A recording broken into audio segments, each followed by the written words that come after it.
হাতে ডিভোর্সের চিঠিটা নিয়ে উকিলের চেম্বারে প্রবেশ করতে গিয়ে হঠাৎ থমকে দাঁড়ালো অর্ণি। পেছনে ফিরে এক পলক তার হাজবেন্ড আরাফের দিকে তাকালো। আরাফ শান্ত চোখে তাকিয়ে আছে তার দিকে। দুজনের চোখাচোখি হতেই একটা মুচকি হাসি দিয়ে অর্ণি আবারও ফিরল সামনের দরজাটার দিকে। মুচকি হাসিটা একটু প্রশস্ত করে সে অ্যাডভোকেট শাহানার রুমে ঢুকে পড়ল। রুমে প্রবেশ করতেই মিসেস শাহানা উঠে দাঁড়িয়ে সবিনয়ে অর্ণিকে বসতে অনুরোধ করলেন। মিসেস শাহানার অ্যাসিস্ট্যান্ট লিপি দ্রুত পায়ে এসে একটা চেয়ার এগিয়ে দিল। সেও ধন্যবাদ বলে চেয়ারটাতে বসতে বসতে মিসেস শাহানাকে বলল, আপনার নিশ্চয় মনে আছে ডিভোর্সের জন্য দরখাস্ত করেছিলাম?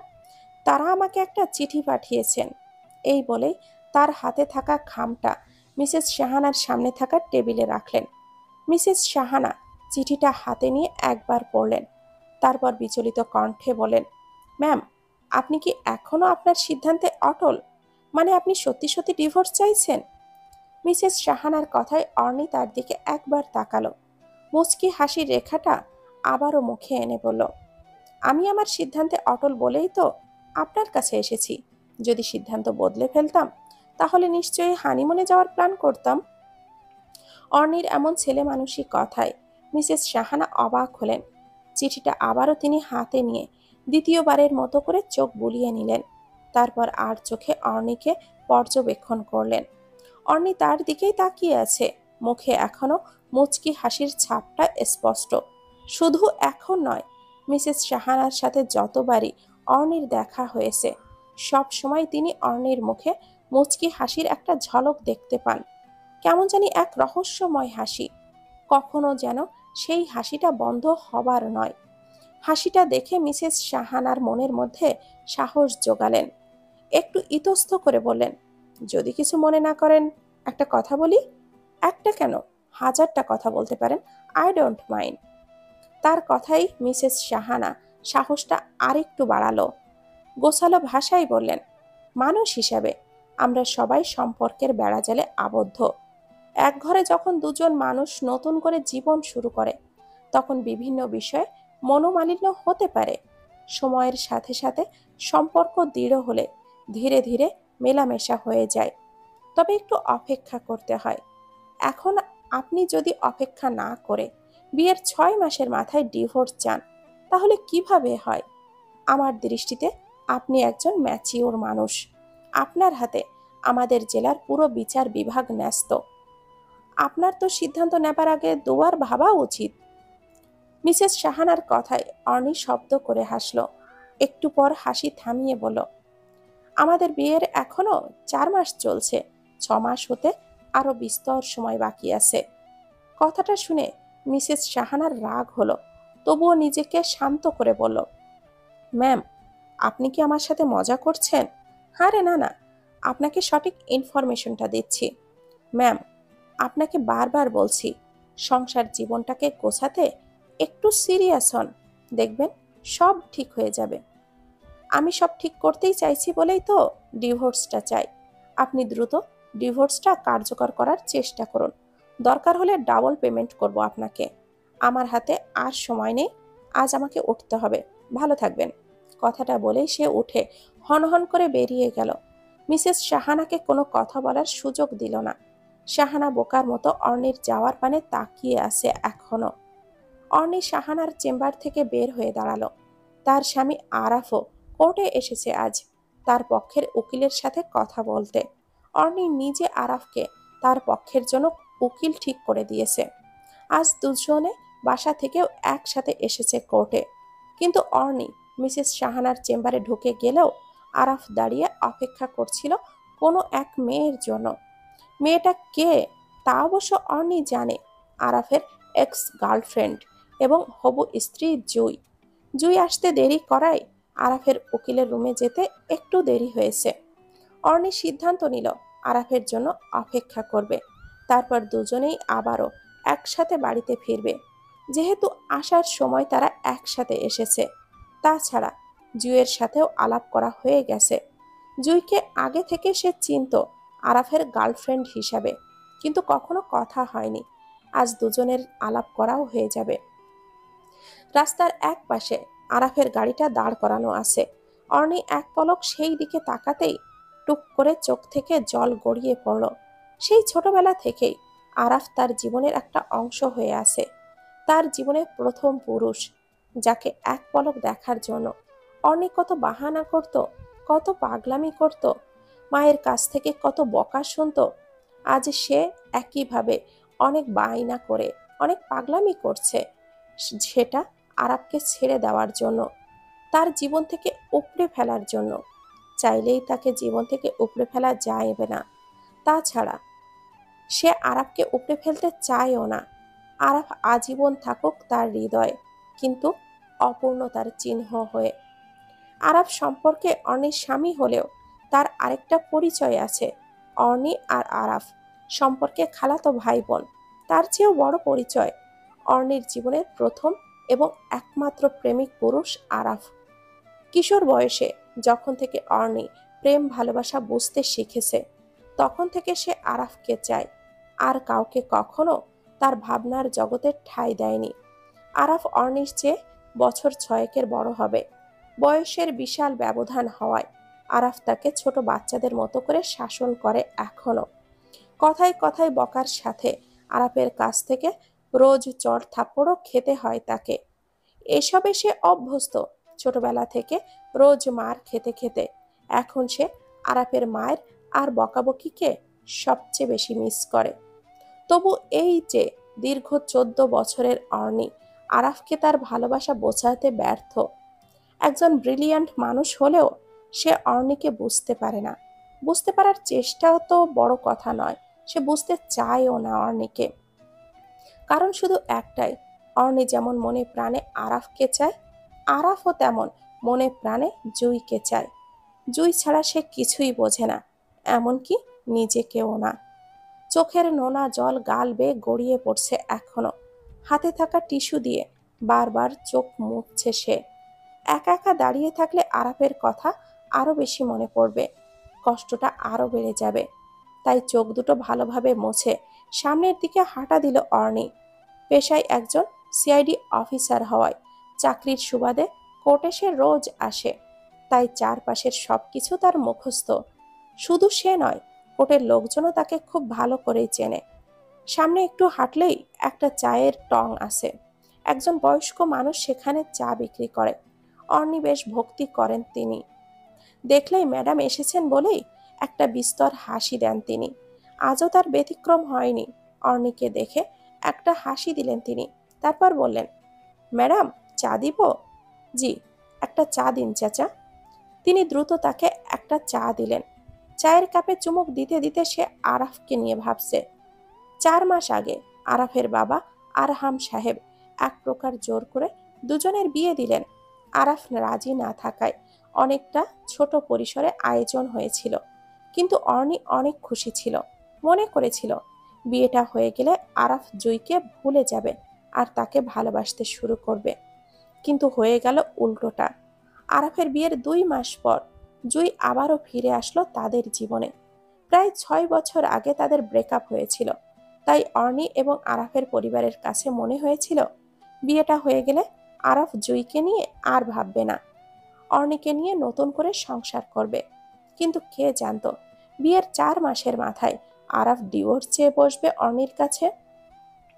নিজের স্ত্রীকে ডিভোর্স দিয়ে 6 বছরের পুরানো প্রেমিকাকে বিয়ে করতে যাবে, এমন সিদ্ধান্ত আরাফের মতো কোনো পুরুষ নিতে পারে? সেটা অর্ণির জানা ছিল না। এসব ভাবতে ভাবতে আরাফ আর জুই উকিলের চেম্বার থেকে বের হলো। তাদেরকে দেখেই অর্ণি চায়ের কাপটা হাতে নিয়ে দ্রুত তাদের সামনে গেল। আরাফ তাকে দেখে বলল, বাসায় চলে যাসনি এখনো? না, একসাথে যাব বলেই তো যায়নি। তখনই জুই আরাফকে প্রশ্ন করলো, এই মেয়েটাকে? আরাফ জুইয়ের প্রশ্নে একটু থামলো, তারপর বলল, ও আমার কাজিন। আরাফের মুখ থেকে কাজিন শব্দটা শুনে অর্ণির ছলছল চোখে তার দিকে তাকালো, কিন্তু আরাফের দৃষ্টি অন্যদিকে। তা দেখে সে নিজেকে কন্ট্রোল করে মুখে হাসির রেখা ফুটিয়ে বলল, হাই ভাবি, কেমন আছেন? জুই তার প্রশ্নের জবাব না দিয়ে আরাফকে উল্টো প্রশ্ন ছুড়ল, তোমার কাজিন মানে তোমার বউ নাকি? কথাটা শুনে আরাফ এবং অর্ণি দুজনেই ভ্যাবাচাকা খেয়ে গেল। আরাফ অর্ণির দিকে রাগী দৃষ্টিতে তাকালো একবার, তারপর বলল, হ্যাঁ। জুই একবার অর্ণিকে ওপর থেকে নিচ পর্যন্ত পর্যবেক্ষণ করলো, গলার স্বর শক্ত করে বলল, কেমন আছি তা তো তুমি বেশ ভালো করেই জানো, তাহলে আবার জিজ্ঞাসা করার কি দরকার? অর্ণি আবারও জুইয়ের কথায় ভ্যাবাচাকা খেয়ে গেল। মানুষের সাথে দেখা হলে কেমন আছে জিজ্ঞাসা করাটা তো দোষের কিছু নয়। তাছাড়া বিয়েটাতে ওর দোষ কি? সে তো জানতো জুই আরাফকে 6 বছর আগে ছেড়ে গেছে, তাহলে বিয়ে করতে আপত্তি কোথায় আর? যদি আরাফকে বিয়ে করা অবস্থায় জুই আর আরাফের রিলেশন থাকতো, তখন না হয় তার দোষ হতো। জুইয়ের কথার অনেক জবাব অর্ণির কাছে থাকলেও সে চুপ করেই থাকলো। একটু হেসে বলল, ভাবি, আপনাকে চিন্তা করতে হবে না, আমি কখনো আপনাদের মাঝে থাকবো না। তাই আমাদের মাঝে থাকবে না তুমি? বেশ, তাহলে ডিভোর্সটা তাড়াতাড়ি করে ফেলো। আর তোমার তো নিজের বাড়ি আছে। যেই সম্পর্কের কোনো অস্তিত্ব নেই, সেই সম্পর্ক বজায় রাখার জন্য আরবদের বাসায় থাকার কোনো দরকার নেই। তুমি এখন থেকে তোমাদের বাসায় থাকবে, ঠিক আছে? অর্ণি আর কিছুই বলল না, শুধু ঠিক আছে বলে মাথা নাড়ালো। আসলেই তো, জুই ঠিক কথাই বলেছে। শুধু শুধু সে কেন কোনো কারণ ছাড়াই আরবদের বাসায় থাকবে? আরব তো তাকে স্ত্রীর মর্যাদা দিবে দূরের কথা, একটু ভালো করে কথাও বলে না। সেখানে সম্পর্কের কথা ভাবা আর পরিচয় দেওয়া বোকামি ছাড়া আর কিছুই নয়। আরাফ অর্ণির দিকে না তাকিয়ে গম্ভীর গলায় বলল, তুই বাসায় চলে যা, আমরা একটু ঘুরতে যাব। একা তো যেতে পারবি, যেহেতু রোজই আসিস। না হয় তোর ড্রাইভারকে ফোন দিয়ে গাড়ি নিয়ে আসতে বল। অর্ণি ছোট গলায় বলল, হুম, পারবো, ড্রাইভারকে আসতে হবে না। আরাফ আর অর্ণিকে কিছুই বলল না। চলো জুই, বলেই তারা দুজন হাঁটা দিল। অর্ণি এক পলক সেই দিকেই তাকিয়ে থাকলো। কতটা সুন্দর দুজনকে মানিয়ে এসে, কিন্তু সে মাঝে কাটা হয়ে আছে। হয়তো তার সাথে আরাফকে আরো বেশি ভালো মানাতো, কিন্তু আরাফ তা বুঝতে পারছে না বা বুঝতে চাইছেও না। আসলেই তার ওদের মাঝখান থেকে সরে যাওয়া উচিত। এসব ভাবতেই তার গাল বেয়ে জল গড়িয়ে পড়ল, কিন্তু সে কান্না করতে চায় না। সবাইকে দেখাতে চায় সে খুব ভালো আছে এবং হাসি মুখে আরাফকে মুক্তি দিয়েছে। তাই তো সবসময় মুখে হাসি ফুটিয়ে রাখে। আরবদের গাড়ি চলে গেল, আর অর্ণি সেই দিকেই তাকিয়ে আছে এখনো। কয়েক মিনিট সেখানে দাঁড়িয়ে থেকে সে চাওয়ালার কাছে গেল, তাকে চায়ের কাপটা আর টাকাটা দিয়ে হাঁটা শুরু করলো। রাস্তার মোড়ে এসে একটা রিক্সা নিল, গন্তব্য তার অফিসের উদ্দেশ্যে। আরবকে ভুলতে সে সবসময় নিজেকে কাজের মধ্যে ডুবিয়ে রাখে, তবুও যেন হেরে যায় সে। তবে এতে করে একটা উপকারও হয়, তার কাজটা সে ভালোভাবে করতে পারে, ফলে প্রমোশনটাও তাড়াতাড়ি হবে। সকাল গড়িয়ে প্রায় সন্ধ্যা হয়ে গেছে। অর্ণি এখনো ব্যস্ত সময় কাটাচ্ছে অফিসে। নতুন একটা কেসের তদন্ত তার হাতে এসে পড়েছে, তাই অনেকটা প্রেশারের মধ্যেই আছে সে। হঠাৎ টেবিলে থাকা ফোনটা কেঁপে উঠল, সেদিকেই তাকালো। আরাফ ফোন করেছে তাকে। ফোনের স্ক্রিনে আরাফ নামটা দেখেই খানিকক্ষণ ভুরু কুঁচকে তাকিয়ে থাকলো, তারপর রিসিভ করলো। আরাফ গম্ভীর গলায় প্রশ্ন করলো, কোথায় তুই? আমি অফিসে। বাসায় আয় তাড়াতাড়ি, তোর সাথে কথা আছে। কোনো সমস্যা হয়েছে? হ্যাঁ, দ্রুত আয়। ওকে। আরব সাথে সাথেই ফোনটা কেটে দিল। অর্ণি ফোনটা হাতে নিয়ে কিছুক্ষণ ভাবল, আবার কি হয়েছে? এত তাড়াতাড়ি বাসায় যেতে বলছে কেন আরব? তার ভালোর জন্যই তো সে এত কিছু করছে, তাহলে নতুন করে আর কিসের ঝামেলা হবে? সে তো সব ঝামেলার মূল। আপাতত তার সহকর্মী নন্দিনীকে কয়েকটা কাজ দিয়ে সে দ্রুত পায়ে বের হলো। নিচে গাড়িটা রাখা ছিল, তাই আর গাড়ি খোঁজাখুঁজি করে এক্সট্রা প্যারা নিতে হয়নি তাকে। গাড়িতে উঠেই ড্রাইভারকে বলল, আঙ্কেল, বাসায় যাব, চলুন। ড্রাইভারও আচ্ছা মা বলে গাড়িটা স্টার্ট দিল। অনির মনের মধ্যে শুধু একটাই কষ্ট, আশেপাশের সবাই তাকে খুব ভালোবাসে। কাছের মানুষ হোক, দূরের মানুষ হোক, আবার এলাকাবাসী হোক, সবাই তাকে খুব ভালোবাসে। শুধু আরাফ তাকে ভালোবাসতে পারল না। আচ্ছা, সে কি এতটাই খারাপ? সবাই যদি ভালোবাসতে পারে, তাহলে আরাফ কেন তাকে বুঝতে চাইছে না? গাড়ি আরাফদের বাসার সামনে এসে থামলো। সে নেমে গেটে ঢুকতে যাবে, তখনই দেখে আরাফের চাচতো ভাই রকি দাঁড়িয়ে আছে। তাকে দেখে সে রাগী চোখে তাকালো।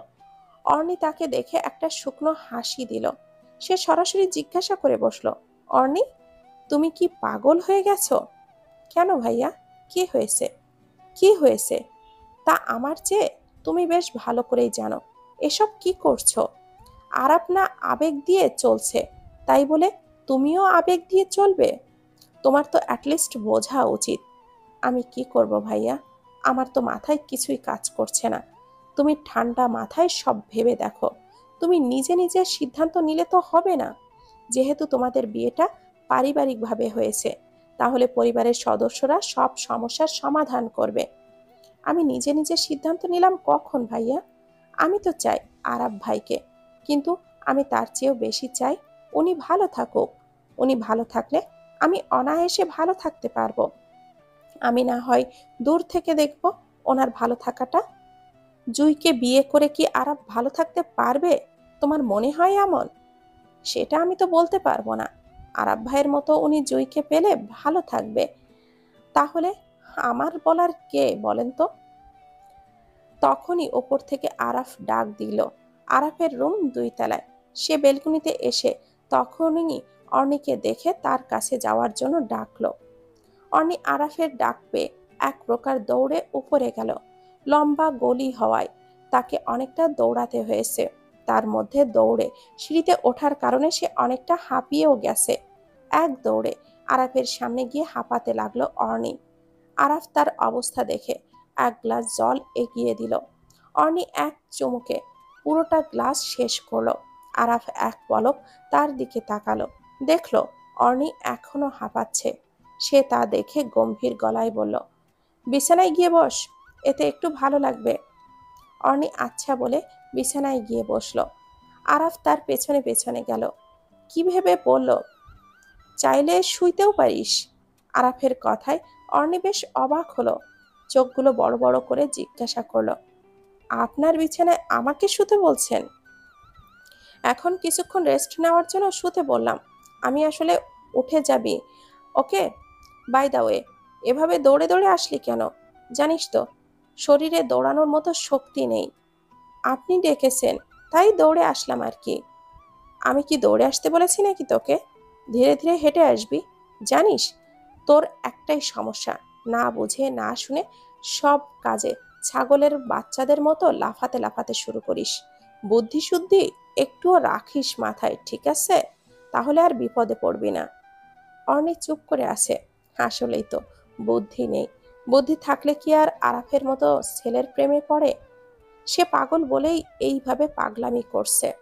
আরাফ এখনো একপাশে দাঁড়িয়ে আছে। অর্ণি একটু চুপ থেকে জিজ্ঞাসা করলো, আমাকে ডেকেছিলেন কেন? তুই বাসায় আমাদের ডিভোর্সের কথা বলেছিস? না, আমি তো বলিনি। অর্ণির কথায় আরাফ বেশ অবাক হলো। সে অর্ণিকে খুব ভালো করে চেনে। অর্ণি কখনো মিথ্যা কথা বলার মেয়ে নয়। যেহেতু অর্ণি বলেনি, বলেছে তাহলে সে কখনো বলবেও না। অর্ণির ওপর একটু বিশ্বাস আরাফের আছে। তাহলে তাদের ডিভোর্সের কথা বাসায় জানলো কি করে? ডিভোর্সের ব্যাপারটা আরাফ, অর্ণি আর জুই ছাড়া আর কেউই জানে না। তাহলে কি জুই কাউকে কিছু বলেছে? একটু ভেবে সে আবারও প্রশ্ন করলো, তোর কোনো ফ্রেন্ডকে বলেছিস বা কলিগকে? না ভাইয়া, আমি কাউকে কিছুই বলিনি। তাহলে আমাদের ডিভোর্সের ব্যাপারটা বাসায় জানলো কি করে বলতো? আরাফ ভুরু কুঁচকে অর্ণির দিকে তাকিয়ে আছে। হয়তো তার কাছ থেকে কোনো উত্তর আশা করছে সে, কিন্তু অর্ণিও বুঝতে পারছে না বিষয়টি জানাজানি হলো কি করে। কারণ অর্ণি তার পক্ষের উকিল মিসেস সাহানাকেও বারণ করে দিয়েছিল বিষয়টি কাউকে না বলার জন্য। তাহলে কথাটা বাড়িতে জানালো কি করে? মনে মনে তারও জুয়ের ওপরে সন্দেহের তীরটা পড়ল।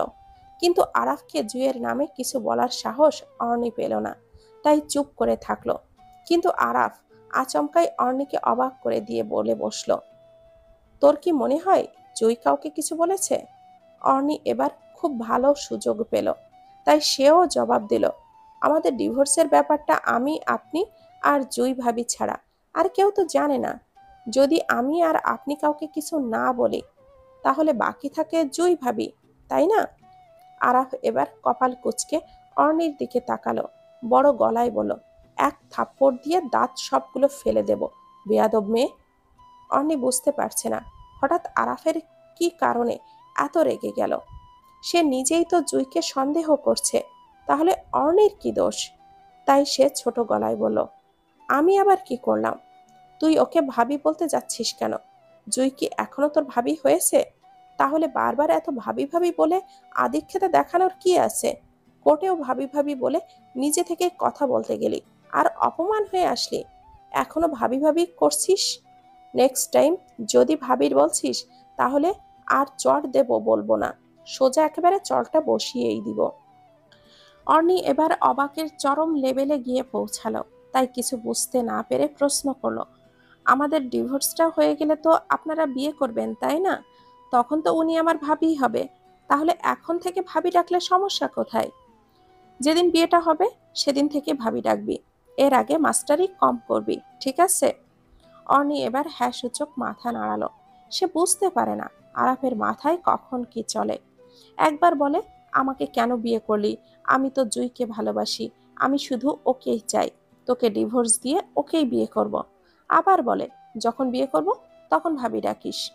আরাফের তো অর্ণির স্যাক্রিফাইস দেখে খুশি হওয়ার কথা, তার মধ্যে সে উল্টো তেজ দেখায়।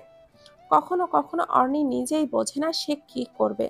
তার ভাবনাকে দূরে সরিয়ে দিয়ে আরাফ বলল, শোন, এখন আব্বু আম্মুকে কিভাবে বোঝাতে হবে তা আমি জানি না। বাড়ি শুদ্ধ সবাই আমার উপরে রেগে আগুন। আমি আর ওদের সাথে এইসব নিয়ে কথা বলতে চাই না। এমনিও ওদের সাথে কথা বলেও কোনো লাভ নেই। তখনই তাদের রুমে প্রবেশ করলো রকি, আরাবি আর অবনী। আরাবি আরাফের ছোট বোন, আর অবনী তার চাচাতো বোন। অবনী আর আরাফের সমবয়সী। তাদের দুজনের মাঝে খুব সখ্যতা রয়েছে। তাদের দেখে অর্ণি উঠে দাঁড়ালো, তারপর জিজ্ঞাসা করলো, তোরা কি করছিস রে? আমরা কি আসতে পারি? অর্ণি হেসে জবাব দিল, কিছু করছি না আপু, আসতে পারেন।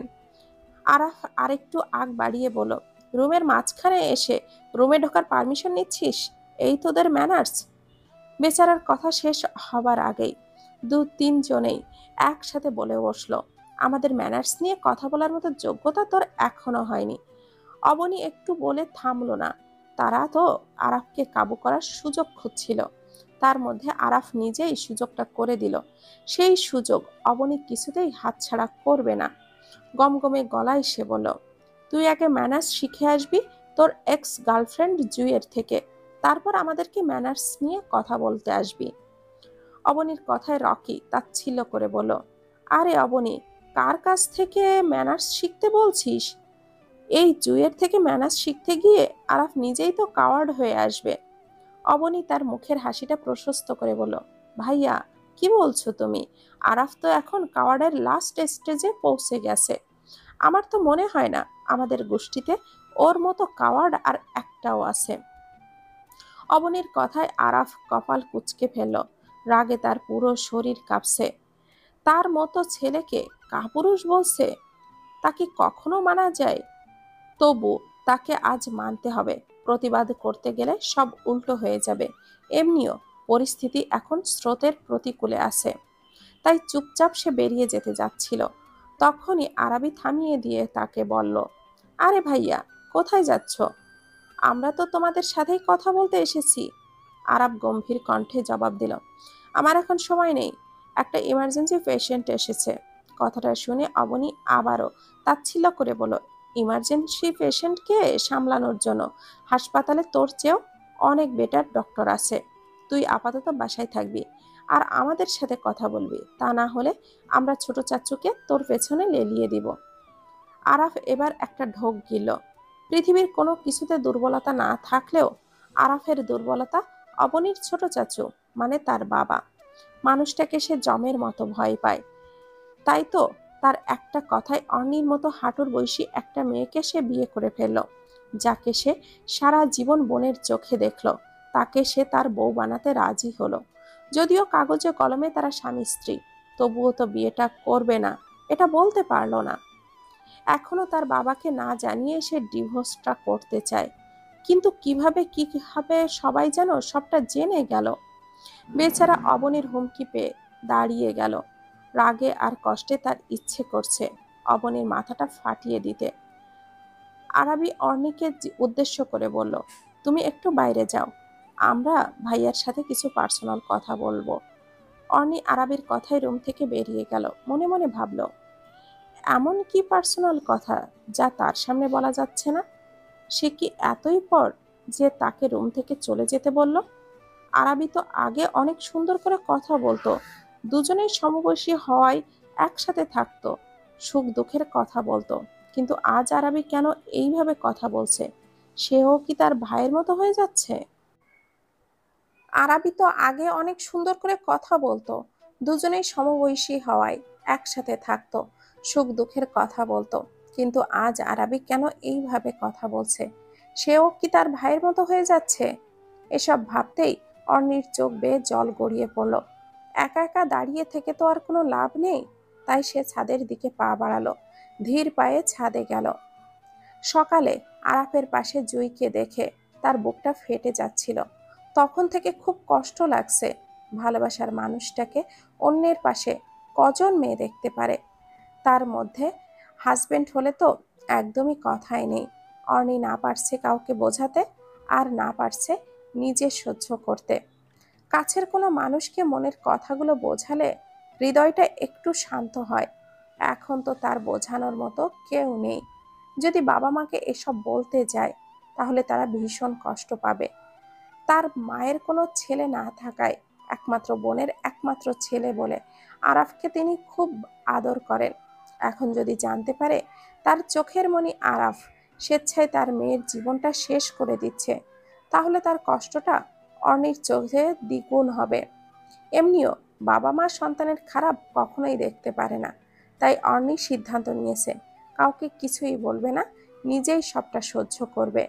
যেদিন সহ্যের সীমানাটা ছাড়িয়ে যাবে সেই দিনই বাকিটা ভেবে দেখবে সে। বিকাল গড়িয়ে সন্ধ্যা হতে চলল। আফসা আলোয় অস্পষ্ট হয়ে আছে পৃথিবীটা। তার মধ্যে আকাশটা মেঘলা হয়ে আছে। নীল আকাশটা ধূসর হয়ে থাকায় অর্ণির বেশ ভালো লাগছে। তার মনটাও তো এমন অন্ধকার আধার ধুলোয় ভরা। চুপচাপ আকাশের দিকে তাকিয়ে তার মনের কথাগুলো বলছে। চোখ দুটি বন্ধ হলেও অঝোর ধারায় চোখের জল গড়িয়ে পড়ছে গাল বেয়ে। হঠাৎ ভারী বর্ষণ শুরু হলো। বৃষ্টির অঝোর ধারা এসে ছুঁয়ে দিল তাকে। প্রকৃতির সাথে সেও ভিজে একাকার হয়ে গেল। আকাশটা এখন স্বচ্ছ হতে শুরু করেছে। তার মনটাও কি এইভাবে আচমকা স্বচ্ছ হয়ে যেতে পারে না? সব তো সৃষ্টিকর্তার মর্জি। হঠাৎ কারো ডাক পেয়ে সে পেছনে ফিরে তাকালো। আরাফ সিঁড়িতে দাঁড়িয়ে তাকে জোর গলায় ডাকছে আর হাতের ইশারা করছে। অর্ণি তাকে দেখে ছুটে আসলো। মনে মনে ভাবছে, তার মনের আকাশটাও কি স্বচ্ছ হতে শুরু করেছে? কিন্তু সে কি জানে না তার নিজস্ব আকাশটা স্বচ্ছ করতে তাকে অনেক সাধনা করতে হবে। আরাফের সামনে দাঁড়িয়ে সে একবার অর্ণির ওপর থেকে নিচ পর্যন্ত পর্যবেক্ষণ করলো। তারপর রাগী গলায় বলল, এই সন্ধ্যায় এইভাবে বৃষ্টিতে ভিজতে আসলি কেন? মাথায় কি বুদ্ধিশুদ্ধি নেই? যদি জ্বর আসে তো কি করবি? কি আর করব, ঔষধ খাবো। তাছাড়া আপনি আছেন না, ফ্রিতে কয়েকটা ঔষধ লিখে দিবেন, তাহলেই হয়ে যাবে। আরাফ ভুরু কুঁচকে বলল, তুই ইচ্ছাকৃত অসুখ বাঁধাবি আর আমি তোকে ফ্রিতে ঔষধ লিখে দিব? তাহলে জুই ভাবির কাছে যাব আমি। উনি তো ননদ হিসাবে লিখে দিতেই পারেন আমাকে, তাই না? বাহ, শখ কত মহারানীর। জুই তোকে ফ্রিতে তো দূরের কথা, ফি দিলেও ট্রিটমেন্ট করবে না। কেন? আমি ওনাকে কি করলাম? আমি যদি স্ত্রী হয়ে আমার একমাত্র জামাইকে ওনার জন্য ছেড়ে দিতে পারি, উনি আমাকে ফি নিয়েও ট্রিটমেন্ট করতে পারবে না? সে কি খুব বেশি স্বার্থপর নাকি হাতুড়ে ডাক্তার? আরাফ অর্ণির কথায় মাথা তুলে তার দিকে তাকালো। জীবনে প্রথমবারের মতো আরাফ এইভাবে তাকিয়েছে অর্ণির দিকে। চোখ দুটো দেখে মনের কথা বোঝা বেশ মুশকিল অর্ণির পক্ষে। তাই সে এখনো তাকিয়ে আছে আরাফের চোখ দুটোর দিকে। অর্ণি তার চোখের ভাষা পড়তে না পারলেও সে তো চাইলেই অর্ণির চোখের ভাষাটা বুঝতে পারে। এটা কি এতটাই কঠিন কাজ? একটু পর আরাফ চোখটা নামিয়ে বলল, জুই স্বার্থপর কিনা আমি জানি না, তবে তোর মতো মহৎ হৃদয়ের মানুষ নয় সে, তা আমি ভালো করেই জানি। আমাকে নিয়ে ঠাট্টা করছেন? আরে দূর পাগলি, সত্যিটা বললাম। তুই আমার বোন, আমার মতো হৃদয়বান হবি না? আপনার হৃদয় আছে বুঝি? হৃদয় ছাড়া মানুষ হয় না মাথা মোটা। তুই এসব বুঝবি কি করে? তুই তো আর আমার মতো কার্ডিওলজিস্ট নোস। আচ্ছা, ওসব বাদ দিলাম, অন্য কথায় আসি। জুই ভাবি যদি স্বার্থপর না হয়, তাহলে আপনাকে ছেড়ে গিয়েছিল কেন 6 বছর আগে? অর্ণির কথায় আরাফের এবার রাগ হলো, কিন্তু মনে মনে ভাবল, প্রশ্নটা তো যৌক্তিক। অযৌক্তিক কোনো কথা অর্ণি খুব একটা বলে না। অন্যদের সাথে বললেও তার সাথে কখনো বলে না। তবুও সে কথাটা এড়িয়ে গিয়ে বলল, রুমে গিয়ে ভেজা কাপড়গুলো চেঞ্জ করে নে, নয়তো ঠান্ডা লাগবে বা জ্বর আসবে। অর্ণি এবার হেসে ফেলল, বলল, ফ্রি ট্রিটমেন্ট করতে হবে, এই ভয়ে টেনশন করতে হবে না আপনাকে। আমি একটা নাপা এক্সট্রা খেয়ে নিব, তাতেই হয়ে যাবে। আরাফ একবার তার দিকে তাকিয়ে যা খুশি তাই কর বলে চলে যাচ্ছিল, তখনই অর্ণি থামালো তাকে। একটা রিকোয়েস্ট করি, বলে ফেল তাড়াতাড়ি। যতদিন আমাদের ডিভোর্সটা হচ্ছে না, ততদিন অন্তত আমাকে বোন বলে সম্বোধন করবেন না। এতে মানুষজন হাসাহাসি করবে। কাজিন পরিচয় দিতে পারেন, কিন্তু বোন কথাটা আমাদের বর্তমান পরিস্থিতির সাথে মানানসই নয়। স্ত্রী আর বোনের মাঝে বিশাল তফাৎ আছে, সেটা তো অ্যাটলিস্ট আমাদের বুঝতে হবে। আরাফ আবারও অর্ণির দিকে অদ্ভুত দৃষ্টিতে তাকালো। এবারও অর্ণি তার চোখের ভাষা বুঝতে ব্যর্থ, তবে এতটুকু বুঝেছে সে স্ত্রী শব্দটা আরাফের মন থেকে ফেলতে পারছে না। তাই যতবারই অর্ণির মুখে স্ত্রী শব্দটা শুনেছে, ঠিক ততবারই সে নার্ভাস হয়ে যাচ্ছে। স্বামী স্ত্রীর সম্পর্কটা পবিত্র সম্পর্ক বলে কথা, তাই স্ত্রী শব্দটা অনেক গুরুত্ব বহন করে তার মনে। আরাফ কোনো কথার জবাব না দিয়েই নেমে গেল। অর্ণিও তার পেছনে পেছনে নামলো। দুজনে রুমে গেল একসাথে, কিন্তু আরাফ তার ল্যাপটপ আর গাড়ির চাবিটা নিয়ে বেরিয়ে গেল। সে চলে গেলে অর্ণি একেবারে গোসলটা সেরে ফেলল। বৃষ্টির মধ্যে ভিজেছে, আবার গোসলও করেছে, তাই তার খুব শীত শীত লাগছে। ভাবলেও নিচে রান্নাঘরে গিয়ে একটা চা খেলে মন্দ হয় না। তাই আস্তে আস্তে হেঁটে সে নিচে নামলো। সিঁড়ি বেয়ে কতটুকু যেতেই সে বেশ অবাক হলো।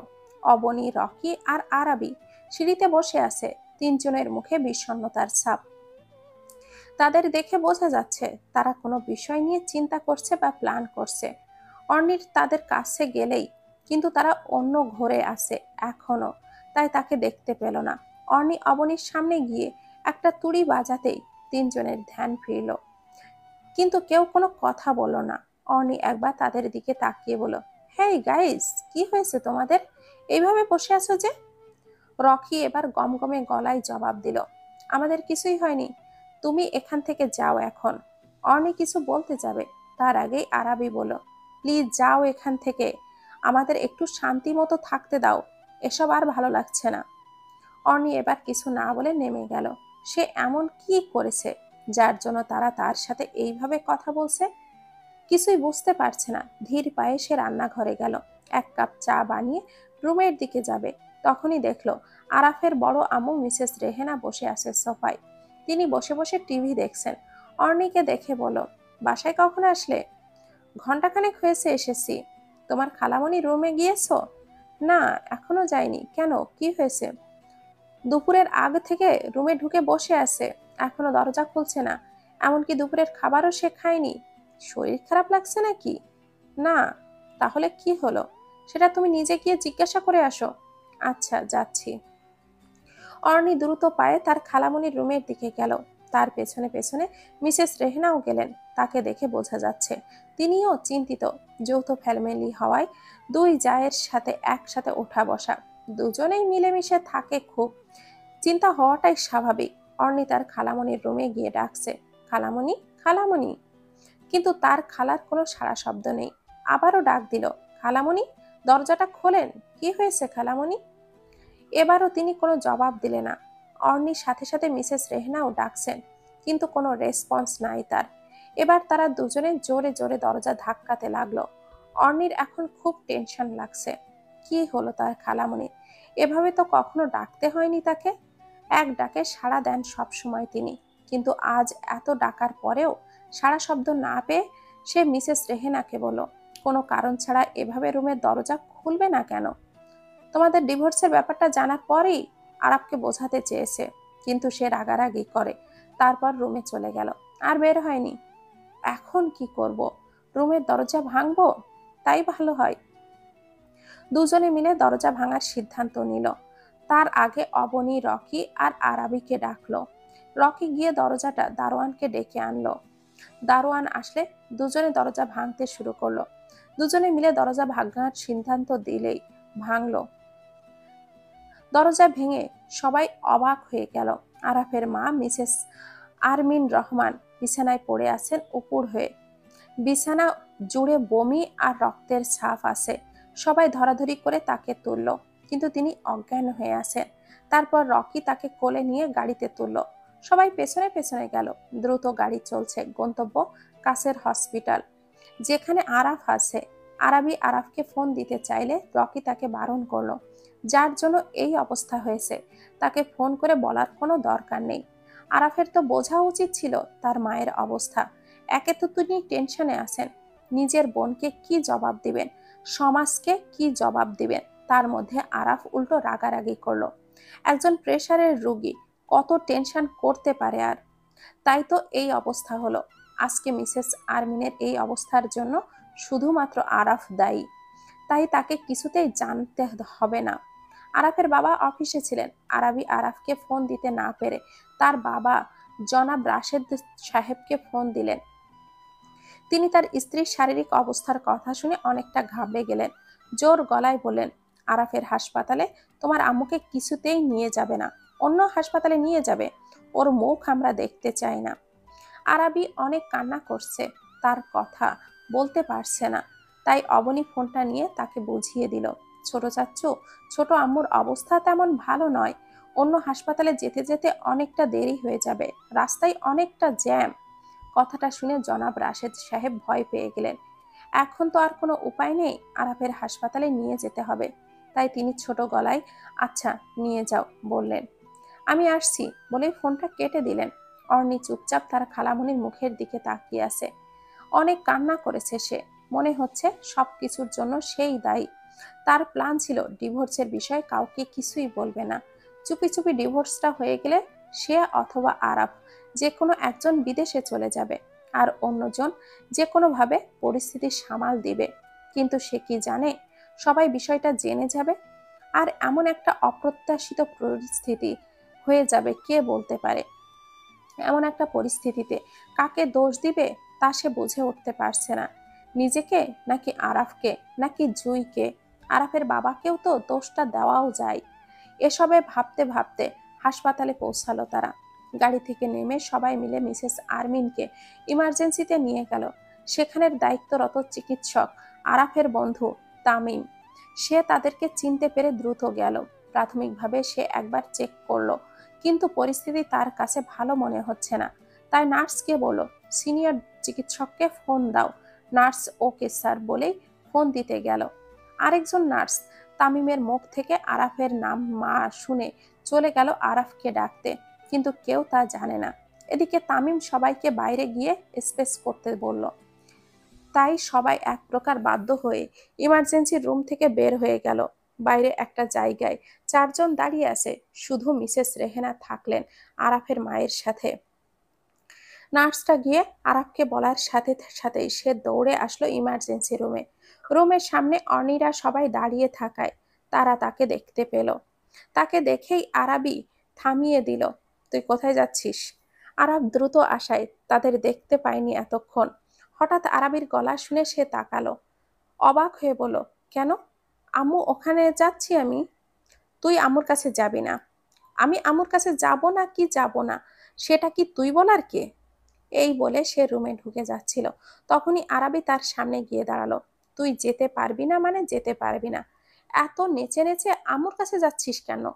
আম্মুর এখনো নিঃশ্বাস আছে, তাই নিঃশ্বাসটা সহ বন্ধ করে দিতে চাইছিস তুই?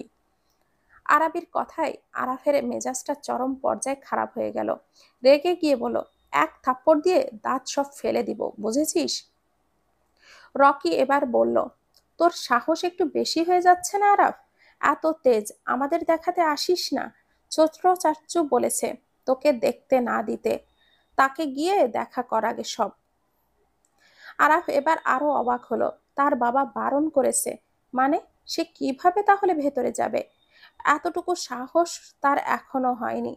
একটু ইতস্ত করে বলল, আব্বু তো এখানে নেই, তোরা যেতে দিলে তো হয়, আম্মুকে ট্রিটমেন্ট করতে হবে, এটা তোরা বুঝছিস না?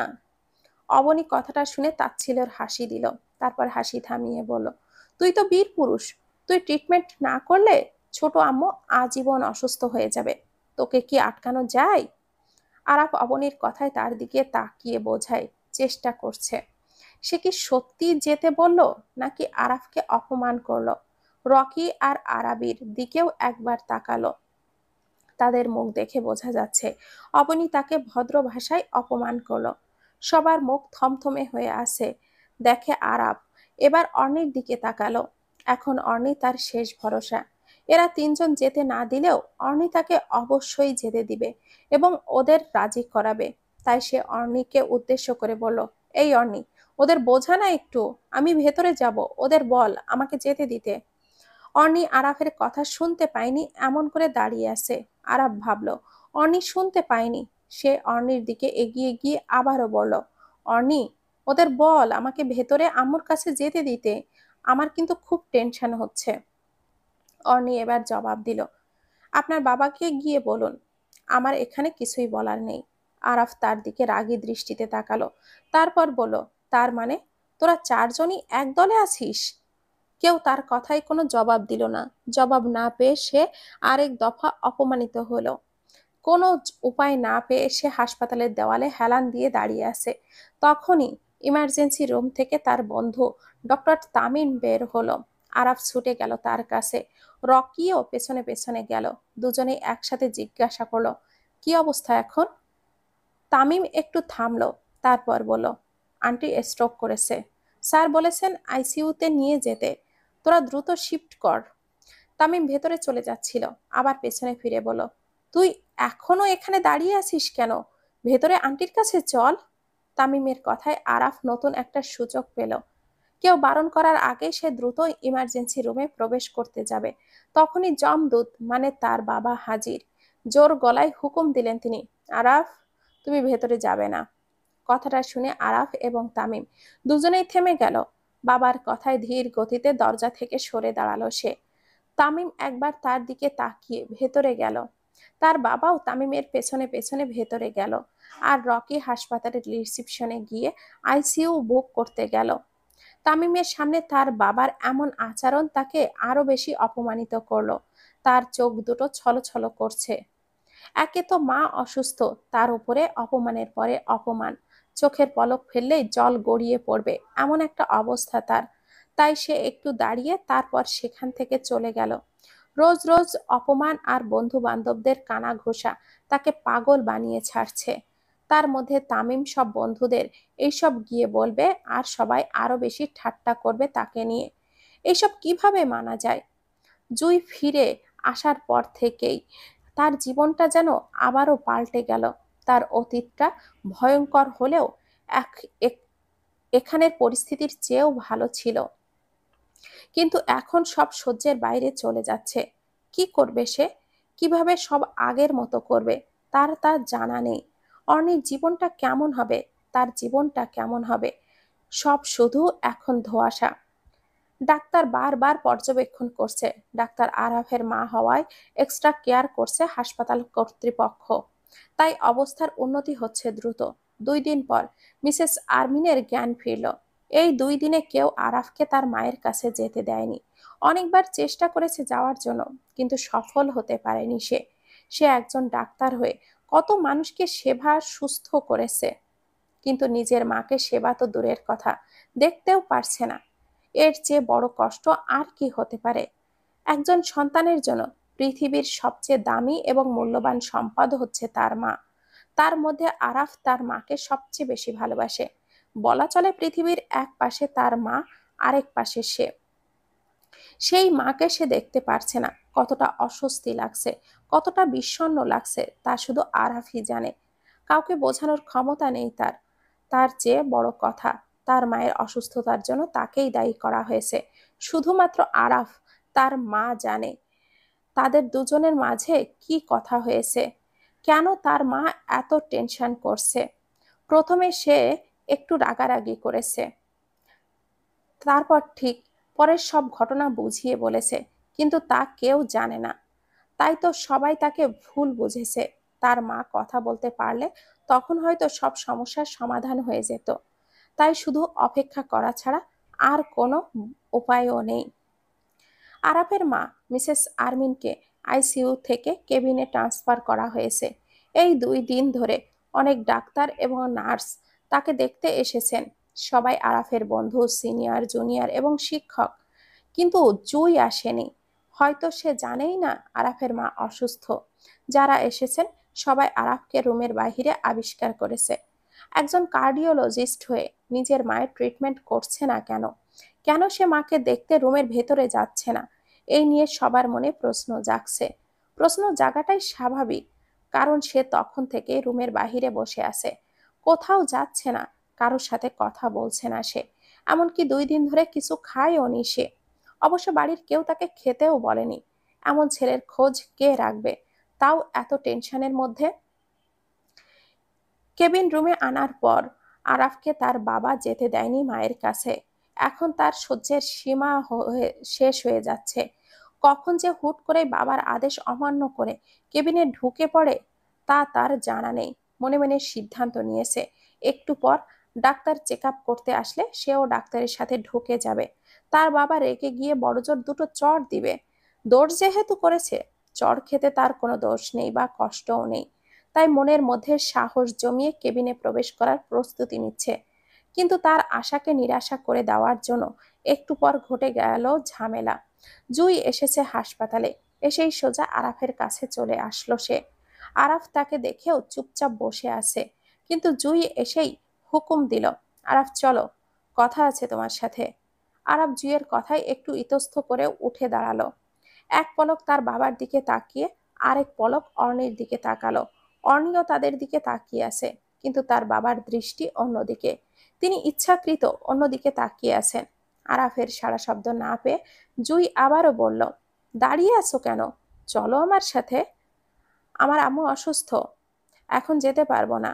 জুই আরাফের কথায় তাচ্ছিলের হাসি দিয়ে বলল, তোমার মা অসুস্থ? তুমি তো সুস্থ আছো, তাই না? তাছাড়া তোমার মাকে দেখার জন্য এখানে অনেকেই আছে, তারা দেখবে আর কি। আমার যেতে ইচ্ছে করছে না এখন। তুমি যাবে আমার সাথে। যাবে মানে যাবে, আর কোনো কথা আমি শুনতে চাই না। আরাফ এবার ছোট গলায় ফিসফিসিয়ে বলল, দেখো, এখানে আমার ফ্যামিলির চেম্বার সব আছে। আমার আব্বু আছে, আমার ছোট বোন, স্ত্রী আছে। তারা আমাকে কত সম্মান করে। তুমি সবার সামনে এইভাবে কথা বলছো কেন? একটু ম্যানার্স তো শেখো। আমাকে ম্যানার্স শেখাতে আসবে না, চলো সোজা। আরাফ জুইকে আর কিছুই বলল না, চুপচাপ চলে গেল। কারণ সে তো জানে জুই কখনো মানবে না তার কথা।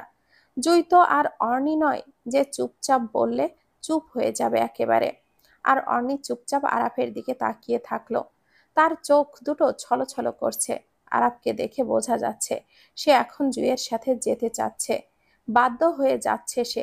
অথচ আরাফকে দেখে বোঝা যাচ্ছে সে অনেক ক্লান্ত আর চিন্তিত। অর্ণির মাথায় জুইয়ের আচরণটা কেমন জানি গন্ডগোল লাগছে। একটু ভাবতে হবে বিষয়টা।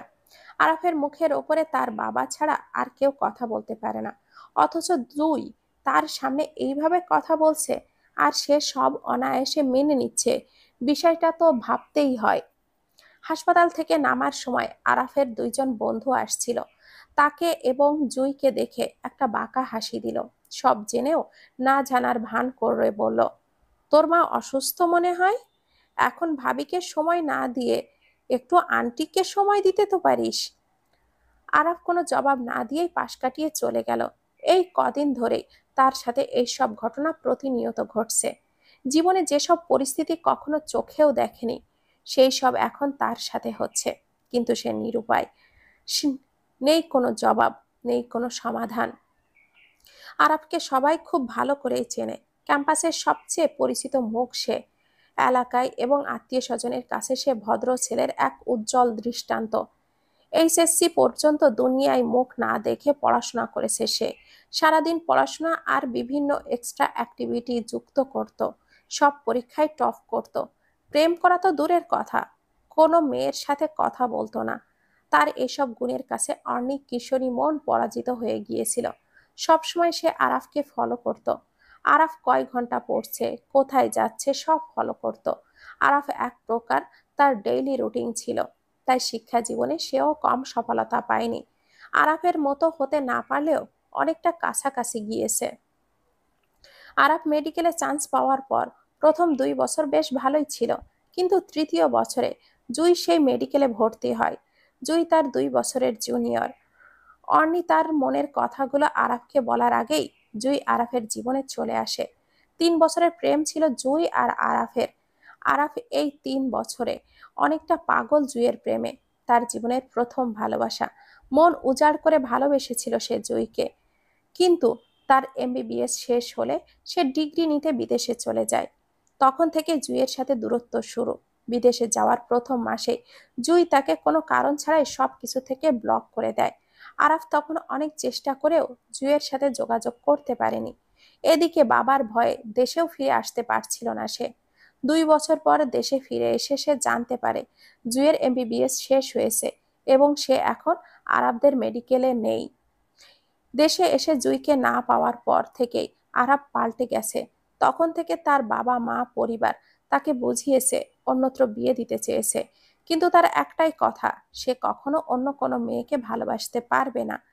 জুই শুধুই সে জুইকেই চায়, অন্য কোনো মেয়েকে সে জুইয়ের অধিকার দিতে পারবে না। তাই সে বিয়েও করবে না। তার বিশ্বাস জুই একদিন ফিরে আসবে। দেশে আসার পর থেকেই বিভিন্ন মেডিকেলে গিয়ে খোঁজ করেছিল, কিন্তু জুইকে সে কোথাও খুঁজে পায়নি। তখন 6 বছর চেষ্টার পর এক প্রকার ব্যর্থ হয় সে, যখন জানতে পারে জুই তাদের মেডিকেলে থাকতেই আরাফের এক ব্যাচমেটকে বিয়ে করেছিল। তার এক বন্ধু তাকে খবরটা বলেছিল। জুইয়ের বিয়ের খবরটা জানার পরে পরিবারের সদস্যদের চাপে সে অর্ণিকে বিয়ে করতে রাজি হয়। তবে বিয়ের সময় আরাফ সরাসরি বলে দিয়েছিল অর্ণির সাথে অ্যাডজাস্ট হতে হবে, সময় লাগবে তার। তাই তাকে সময় দিতে হবে, কারণ সে এখনো জুইকে ভালোবাসে। জুইকে ভুলতে তার একটু সময় লাগবে। তখন অর্ণি সহ 2 পক্ষের সবাই বিষয়টা মেনে নিয়েছিল। অর্ণিও আরাফের কথা মতো তাকে অ্যাডজাস্ট হতে হবে। আরাফও অর্ণির সাথে অ্যাডজাস্ট হওয়ার চেষ্টা করছে, কিন্তু বিয়ের 2 মাসের মাথায় আবার সব এলোমেলো হয়ে গেল। জুই ফিরে এসে আরাফের হাসপাতালেই জয়েন হলো। তখন থেকেই আরাফ আবারও জুইয়ের প্রতি দুর্বল হয়ে গেল। পুরানো প্রেম ফিরে আসায় সে কি করবে বুঝতে পারছিল না। অর্ণির সাথে অ্যাডজাস্ট হওয়া তো দূরের কথা, উল্টো সে অর্ণিকে সহ্য করতে পারছিল না। 2 মাস প্রচেষ্টার পর অর্ণি ব্যর্থ হয়ে আরাফকে ডিভোর্সের সিদ্ধান্ত দিল। কিন্তু অর্ণি এখনো জানে না জুই এই 6 বছর কোথায় ছিল। আরাফ এত খোঁজাখুঁজির পরেও জুইকে কেন খুঁজে পেল না? বিয়ের 2 মাসের মাথায় জুই আবারও আরাফের জীবনে ফিরে কেন আসলো? জুইয়ের হাজবেন্ড থাকা সত্ত্বেও আরাফ কেন তাকে বিয়ে করার সিদ্ধান্ত নিল? অথবা জুইয়ের হাজবেন্ড এখন কোথায়? সব প্রশ্ন অর্ণির মনের মধ্যে গেঁথে গেছে, কিন্তু কোনো প্রশ্নের সঠিক সমাধান এখনো সে বের করতে পারছে না। অর্ণির সাথে বিয়ের পর আরাফ জুইকে অনেকটা ভুলেই গিয়েছিল। জুই তার ক্লাসমেটকে বিয়ে করেছে শোনার পর থেকে সে জুইকে অনেকটা ঘৃণা করতে শুরু করেছিল। এক প্রকার সব দিক দিয়ে অর্ণি জিতে যাচ্ছিল, কিন্তু তখনই জুই ফিরে আসলো। আরাফের সাথে দেখা করলো। দুজনের মাঝে কি কথা হয়েছে অর্ণি জানে না, কিন্তু জুইয়ের কোনো কথাই আরাফ ঘৃণার পাহাড় ঠেলে আবারও জুইকে ভালোবাসতে শুরু করলো। সেটা এখনো অর্ণি বুঝতে পারছে না। জুইয়ের ফিরে আসাটা কখনো কাকতালীয় হতে পারে না। অর্ণি তার সব প্রশ্নের উত্তর খুঁজছে, কিন্তু কোনো কিছু এখনো খোলসা করতে পারছে না সে।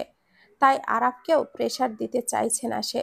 আরাফের অবস্থা বুঝে এখন সে সিদ্ধান্ত নিয়েছে কিছুদিন সব সহ্য করুক, আরাফের কাছাকাছি থাকুক, আরাফের কথা মতো তাই সব করছে সে।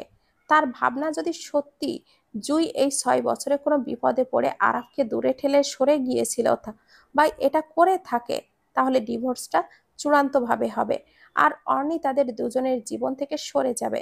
আর যদি জুই আরাফকে কোথাও ফাঁসাতে চায়, তখন অর্ণি আরাফের হয়ে সবকিছু করবে। হাসপাতালে দাঁড়িয়ে জীবনের প্রায় অনেকটা অংশ ভাবছে সে। রোজ বিষয়গুলো ভেবে নিজের মনকে সান্ত্বনা দেয় সে। অথচ সে চাইলেই অনেক কিছু করতে পারত। একজন সিআইডি অফিসার হওয়ায় তার হাতে যথেষ্ট পাওয়ার আছে। আরাফের অপমানের জবাব দেওয়া তার কোনো ব্যাপারই না। কিন্তু তাকে বুঝতে হবে আরাফ কি সত্যি পরিস্থিতির শিকার নাকি অন্য কিছু। ভালোবাসার মানুষটাকে এতটুকু না বুঝলে, একটু স্যাক্রিফাইস না করলে আর কেমন ভালোবাসা হলো তা। প্রকৃত ভালোবাসার প্রথম শর্ত একে অপরকে বোঝা। মানুষ বিভিন্ন পরিস্থিতির শিকার হতে পারে। ভালোবাসলে মনের সাহস নিয়ে সব কিছুর সমাধান করা যায়। সন্দেহ না, বুঝে ছেড়ে যাওয়া বা ছেড়ে দেওয়া কখনো ভালোবাসা হতে পারে না। তাই তো হাজারো মানুষ পরিস্থিতিতে ভুল বুঝে দূরে থেকে ভালোবেসে যায়। কিন্তু অর্নি আরাফের কাছে চলে আসায় না হয় কিছুদিন সহ্য করলো সবকিছু। এটুকু ভেবেই অর্নি তার একজন সহকর্মীকে ফোন দিল। সে সিআইডির সদস্য রোমানা। কয়েকটা রিং হওয়ার পর সে রিসিভ করলো। অর্নি হেসে বলল, হাই রোমানা, কেমন আছো? জি ম্যাম, ভালো। আপনি কেমন আছেন? ভালো। একটা কাজ করতে হবে, দ্রুত একটা তথ্য দাও তো আমাকে। জি ম্যাম, শিওর। আমি একটা ফোন নাম্বার দিচ্ছি, ওইটার লোকেশন ট্র্যাক করে আমাকে দাও। Okay ma'am. অর্নি ফোন কেটে সিদ্ধান্ত নিল রুমানা লোকেশন দিলে সে সেখানেই যাবে। তাকে দেখতে হবে কি হচ্ছে এইসব। ইন্সপেক্টর রুমানা একটু পর তাকে ফোন ট্র্যাক করে লোকেশনটা পাঠিয়ে দিল। অর্নি রুমানার মেসেজ পেয়ে অবনীকে বলল, আপু, আমার একটা কাজ আছে, আমাকে একটু বাইরে যেতে হবে। তোমরা খালামণির খেয়াল রেখো। আচ্ছা যাও। ওকে, আসি। অর্নি তার খালামণির কেবিনে গিয়ে একবার দেখে আসলো। তিনি ঘুমাচ্ছেন, তাই আর ডাকলো না তাকে। তারপর দ্রুত পায়ে হাসপাতাল থেকে বেরিয়ে গেল। নিজের গাড়িটা সাথে নেয়নি সে। যদি তার গাড়িটা দেখে তাহলে তাকে চিনে ফেলবে, কারণ অর্নি আরাফকে ফলো করতে চাইছিল। আরাফকে নজরে নজরে রাখতে পারলেই জুই ঠিক ধরা খেয়ে যাবে। তাই এখন আরাফ তার মূল শিকার। কিন্তু আরাফকে তা বুঝতে দেওয়া যাবে না। যদি জানতে পারে তাহলে উল্টো অর্নির ওপরে সে রেগে যাবে। হাসপাতালের গেট থেকে একটা রিক্সা নিল অর্নি। রুমানার দেওয়ার লোকেশন হলো একটা রেস্টুরেন্ট। আরাফ আর যাই করুক না কেন, তার মায়ের এই অবস্থায় সে কখনো একটা মেয়েকে নিয়ে রেস্টুরেন্টে যাবে না।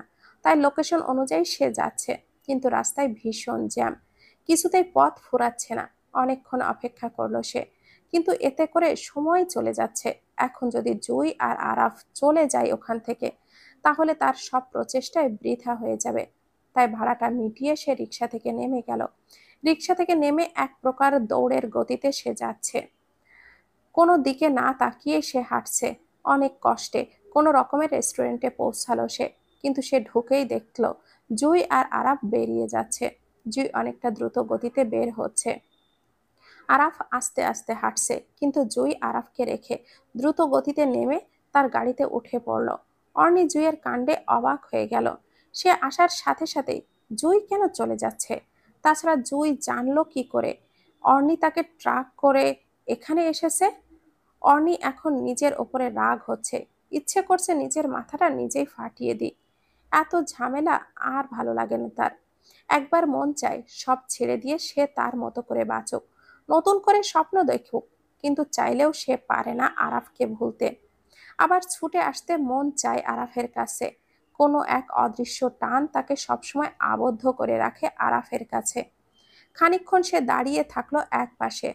আস্তে আস্তে নিজেকে কন্ট্রোল করলো। একটু পর মাথায় আসছে একটা বড় ভুল করে ফেললো সে। রাগের বশে সেন্স ছিল না জুইয়ের গাড়ির নাম্বারটা নিতে। তখন তাকে ফলো করা কোনো ব্যাপারই হতো না। তাই আবারও ছুটলো দ্রুত গতিতে। জুই এখনো বেশি দূর যায়নি। হয়তো সামনের জ্যামটাই ঠিকই সে আটকে যাবে। আর অর্নি তার গাড়ির নাম্বারটা নিতে পারবে। তাই রেস্টুরেন্টের গেট থেকে আরেকটা রিক্সা নিল সে। রিক্সাওয়ালা মামাকে বলল, মামা, একটু দ্রুত চালান, আমার তাড়া আছে। তিনিও বেশ চেষ্টা করছেন দ্রুত গতিতে চলার। অর্নি ঠিকই আগের জায়গায় জ্যামে এসে আটকে গেল। তার মনে তার মানে জুইও এখানেই আছে, এখানে। সে তো আর উড়ে কোথাও যেতে পারবে না। আবারও আগের মতো ভাড়া মিটিয়ে রিক্সা থেমে নেমে যায় সে।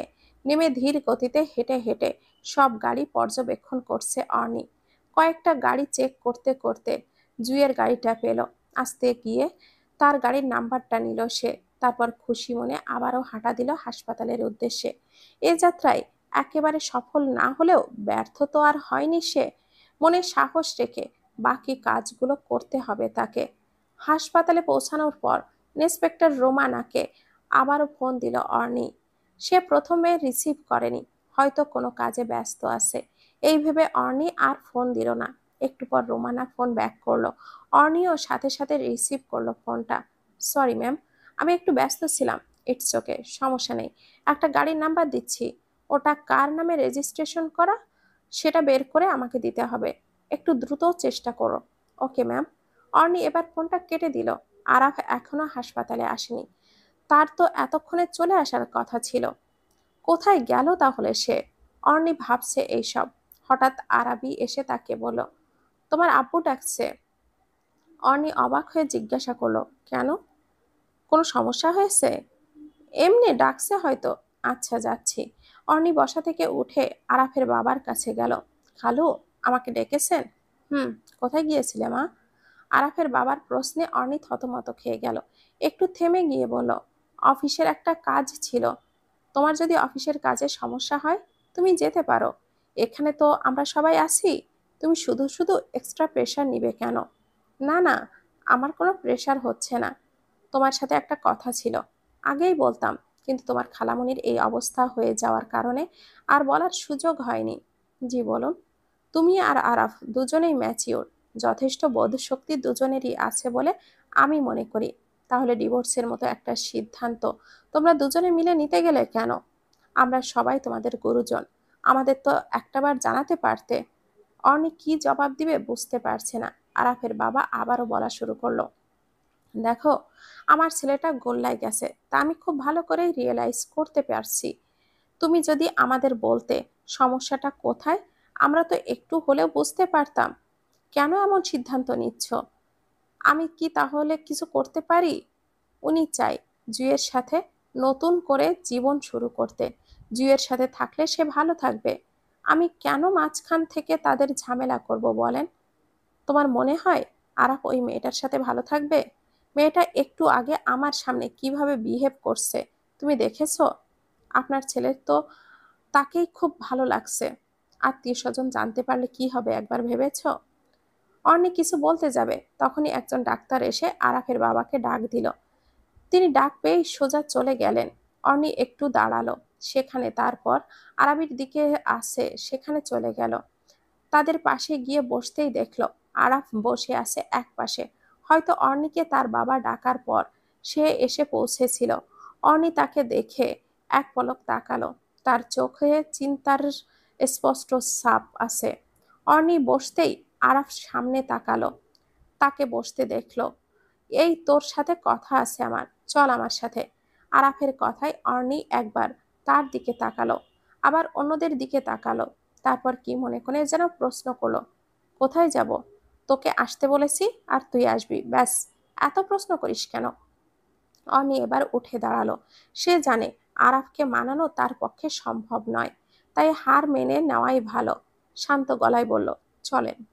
আরাফ উঠে এক পাশে গেল আর অর্নিও তার পেছনে পেছনে গেল।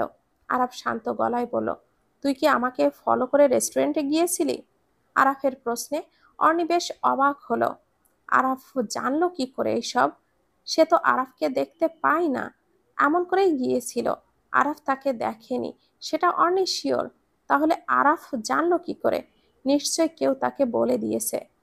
অর্নির কাছ থেকে কোনো উত্তর না পেয়ে সে আবারও প্রশ্ন করলো, কিরে, জবাব দিচ্ছিস না কেন?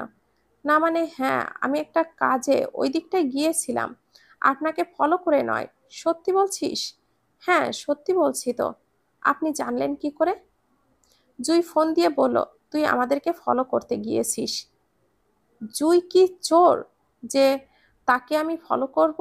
আরাফ কথাটার জবাব দিল না, শুধু বলল, দেখিস উল্টোপাল্টা কাজ করে কোথাও ফেসে যাবি না।